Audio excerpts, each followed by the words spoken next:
जय श्रीराम. सर्वेभ्यो नमो नमः. सर्वेषां स्वागतमस्ते. अधिक मास सुरू झाला आहे आणि या अधिक मासामध्ये दररोज अधिक मास महात्म्याची कथा ऐकण्याचं अत्यंत पुण्य आहे. आणि म्हणून आपल्या या श्रीराम संस्कृत यूट्यूब चॅनलवर आपण रोज एक कथा ऐकणार आहोत. अजूनही तुम्ही जर या श्रीराम संस्कृत चॅनलला सबस्क्राईब केलेलं नसेल तर तत्काळ तुम्ही चॅनलला सबस्क्राईब करायचं आहे आणि बेल बटनला क्लिक करायचं आहे. तर काय महत्व आहे या अधिक मासाचं? 3 वर्षांनंतर येणारा हा अधिक मास हा पुरुषोत्तम मास का आहे? हा भगवंताचा अत्यंत प्रिय का आहे? अशा अनेक प्रश्नांची उत्तरं आपल्याला या कथांमधून मिळणार आहेत. तर झालं काय? महर्षी व्यासांनी पद्मपुराणामध्ये आणि बृहन्नारदीय पुराणामध्ये या अधिक मासाच्या महात्म्याचं वर्णन अतिशय सुंदरपणे केलेलं आहे. ते संस्कृतमध्ये आहे आणि ते तुमच्यापर्यंत मी अत्यंत सोप्या सुलभ मराठीमध्ये पोहोचवतोय.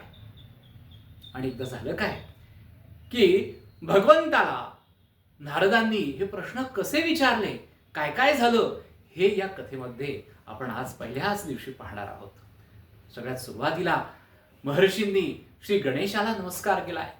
श्री गणेशाय नमः, श्री कुलस्वामिन्यै नमः, श्री सरस्वत्यै नमः, श्री परमात्मने नमः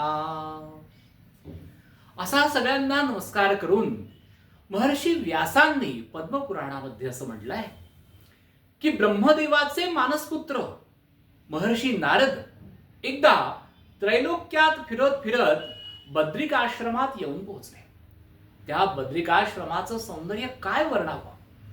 तिथे प्रचंड मोठं असं भगवंताचं विष्णुपद आहे आणि त्या विष्णुपदापासून साक्षात गंगा माता प्रवाहित झालेली आहे. आणि तिच्या तीरावरती इतकं सुंदर असं तपोवन आहे. तिथे अनेक पशुपक्षी आपापसातलं वैर विसरून अतिशय गुण्या गोविंदाने तिथे नांदत आहेत.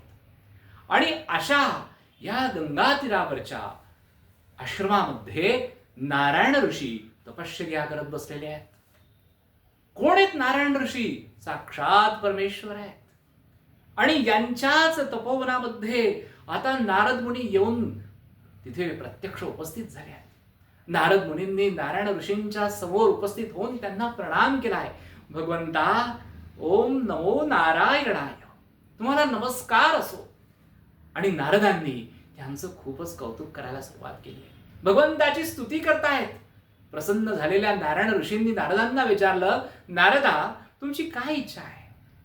नारद मुनी म्हणाले, भगवंता, अहो कृतयुगामध्ये तर असं होतं की एकाच्या पुण्यामुळे घरातल्या सगळ्यांना पुण्य मिळायचं, एकाच्या पापामुळे घरातल्या सगळ्यांना पाप लागायचं.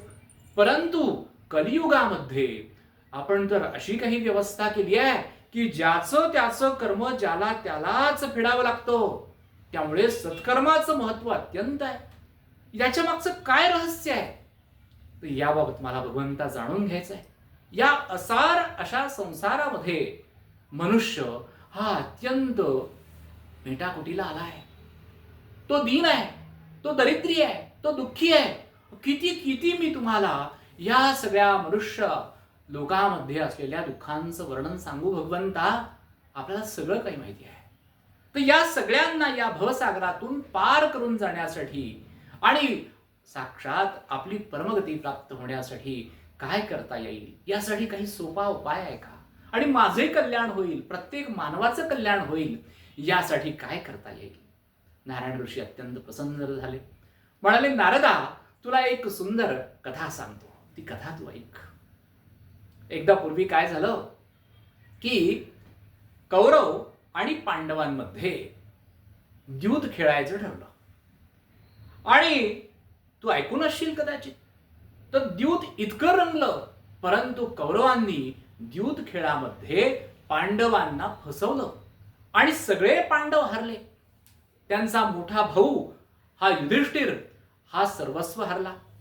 इतकंच नाही तर त्यांची प्रिय पत्नी द्रौपदी हिला सुद्धा त्यांनी पणाला लावलं आणि ती सुद्धा हरली.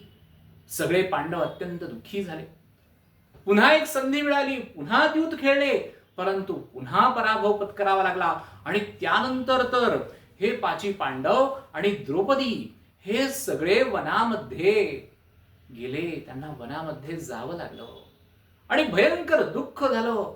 द्रौपदीची दुर्योधन आणि सगळ्या कौरवांनी, दुशासनाने अत्यंत विटंबना केली, निर्भर्त्सना केली आणि फार वाईट झालं पांडवांच्या बाबतीत. आणि ज्या वेळेला हे सगळे पांडव वनामध्ये होते, तर साक्षात भगवान श्रीकृष्ण त्यांना भेटण्यासाठी अनेक ऋषीमुनींसह तिथे उपस्थित झाले. ज्या वेळेला भगवान श्रीकृष्णांनी पांडवांकडनं ही सगळी हकीकत ऐकली, त्यावेळेला भगवंत इतके क्रोधाविष्ट झाले की ते म्हणाले, आता तत्काळ मी या सगळ्या कौरवांचा नाश करून टाकतो. अर्जुन आणि सगळे पांडव अत्यंत भयभीत झाले. किती वाईट असले तरी शेवटी ते आमचे बांधवच आहेत. भगवंता, काही मधला मार्ग नाही का? या सगळ्या भयानक परिस्थितीतून आम्ही बाहेर पडण्यासाठी काय करावं? आमचं कल्याण होईल असं काही आहे का? असा काही मार्ग सांगा. आणि त्यावेळेला भगवंत अर्जुनाच्या, युधिष्ठिराच्या आणि सगळ्या पांडवांच्या विनंतीला मान देऊन शेवटी शांत झाले. अर्जुनाच्या स्तुतीने भगवान श्रीकृष्ण प्रसन्न झाले आणि ते म्हणाले की मी तुला एक पुरातन कथा सांगतो अर्जुना. हे पांडवांनो, तुमचं कल्याण व्हायचं असेल तर ही कथा तुम्ही अवश्य एकाग्र चित्ताने ऐका. इति प्रथमोऽध्यायः. आणि इथेच या पुराणातला पहिला अध्याय, पहिल्या दिवसाच्या महात्म्याच्या कथेचा संपूर्ण होतोय. काय सांगितलं भगवंतानी रहस्य हे आपण पुढच्या व्हिडिओमध्ये पाहणार आहोत. आणि परत एकदा आठवण करून देतो, हो, तुम्ही सबस्क्राईब केलं नसेल चॅनलला, तत्काळ सबस्क्राईब करा, म्हणजे प्रत्येक दिवसाचा व्हिडिओ तुमच्या मोबाईलवरती थेट तत्काळ रिलीज झाल्या येणार आहे. म्हणा हरये नमः, हरये नमः, हरये नमः.